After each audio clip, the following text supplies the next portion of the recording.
महाराष्ट्राचं लोकवैभव असलेल्या वारी सोहळ्याला अवघे काही तास राहिले। जगद्गुरू संत तुकाराम महाराजांच्या पालखीचं उद्या प्रस्थान होत आहे। वारी सोहळ्याचा प्रत्येक क्षण तुम्ही झी24 तास बरोबर पाहू शकणार आहातच, पण त्यापूर्वी या वारी सोहळ्याची जय्यत तयारी कशी झाली आहे पाहूया।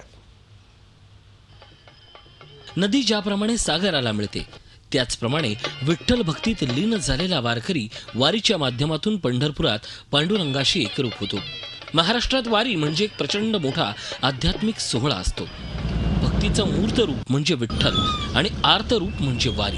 जीवनाचं सासर म्हणजे वास्तविक जीवन, तर माहेर म्हणजे विठोबा। म्हणूनच पंढरीचं वर्णन माझे माहेर पंढरी आहे भिवरीच्या तीरी असं केलं जातं। महाराष्ट्राच्या जीवनाला नैतिकतेचं अधिष्ठान देणारा हा सोहळा आता अवघ्या काही क्षणांवर येऊन ठेपलाय। त्याची तयारीही पूर्ण झाली आहे। जगद्गुरू तुकाराम महाराजांच्या पालखी रथाची सजावट सुरू झाली आहे। मंदिरात अभंग हरिपाठाचा निनाद सुरू झालाय। देहूनगरी अवघी विठ्ठलमय झाली आहे। सुरक्षेच्या दृष्टीनं पोलिसांनी पूर्ण तयारी केली आहे।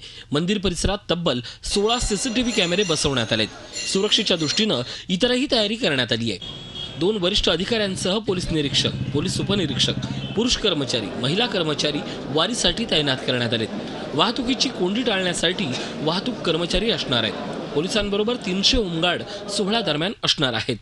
महिलांसाठी व लहान मुलांसाठी वेगळे आम्ही सेल ठेवण्यात आलेले आहे आणि आमच्याकडे फिरतं कॅमेरा सुद्धा आम्ही गाडीवर लावून यावेळी ठेवलेले आहे आणि सीसीटीव्ही मॉनिटरिंग करण्यासाठी आमचे सेपरेट अधिकारी व कर्मचारी नेमलेले आहेत आणि यावेळी पालखी अत्यंत शांततेत पार पडणार अशी आमची पूर्ण तयारी झालेली आहे।